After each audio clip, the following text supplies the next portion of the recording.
আমার একজন খুব প্রিয় ক্রিকেটার সাব্বির রহমান। যখন বাংলাদেশ টিমে খেলা খেলতো সাব্বির রহমান, আমি সত্যি কথা বলতে সাব্বির রহমানের ব্যাট ধরা, ফিল্ডিং বা তার হচ্ছে ভঙ্গিনী, মাঠের ভঙ্গিনী দেখার জন্য আমি আসলে টিভির সামনে বসতাম সত্যি কথা বলতে। খুবই ভালো লাগতো সাব্বির রহমানের খেলা। সাব্বির রহমান যখন ব্যাট করতো মনে হতো যে আমার অন্যরকম একটা ফিলিংস আসতো। আমার খুব ভালো লাগতো সাব্বির রহমানের ব্যাট দেখতে।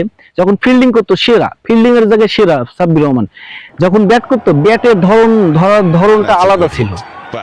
কিন্তু সেই সাব্বির রহমান হঠাৎ করে যেন কোথায় ক্রিকেটের বাইরে চলে গেল।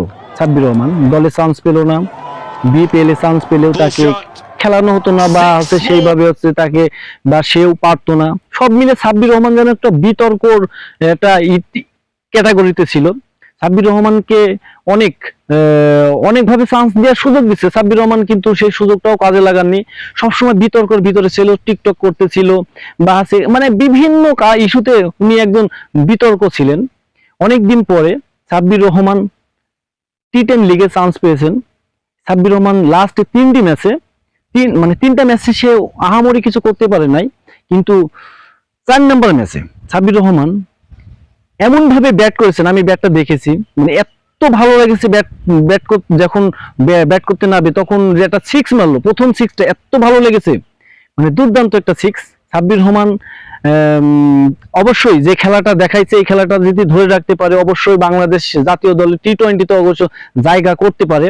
তার খেলা দেখে সাব্বির রহমান যে খেলাটা খেলেছে টি20 উপযুক্ত একজন ক্রিকেটার। উনি সবসময় টি20 উপযুক্ত একজন ক্রিকেটার, কিন্তু আজ রাত্রে যে খেলাটা খেলেছে এই খেলাটা আসলে অন্যরকম একটা ভঙ্গি নিচ্ছিল। আমি আমার মন থেকে চাইবো যে সাব্বির রহমান যে সামনে যে সুযোগগুলো আছে যেন ভরপুর ভাবে কাজে লাগায়।